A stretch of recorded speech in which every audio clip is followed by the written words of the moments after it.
நாம் சிலரை பார்த்து கொண்டே இருக்கிறோம். எந்த சொல்லுக்கும் கீழ்ப்படிவது கிடையாது, கர்த்தருக்கும் கீழ்ப்படிவது கிடையாது, மனிதர்களுக்கும் கீழ்ப்படிவது கிடையாது. முரட்டாட்டம் பண்ணிக்கொண்டு அவபக்தியை வெளிப்படுத்துகின்ற காரியத்தை கண்கூடாக பார்த்து கொண்டிருக்கிறோம். இவர்களை குறித்து வேதம் சொல்லுகிறது, உங்களுக்கு ஐயோ, உங்களுக்கு கேடு வரும் என்பதாக ஓசியா தீர்க்கதரிசி மிக தெளிவாக கற்றுக் கொடுக்கிறார்.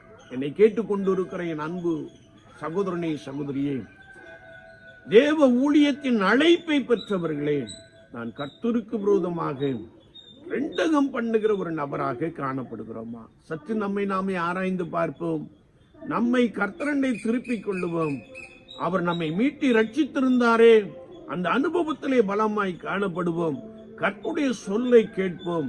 கர்த்தருக்காக தீவிரமாய் செயல்படுவோம். ரட்சிக்கப்படுகிற ஜனங்களை கர்த்தர் அனுதினம்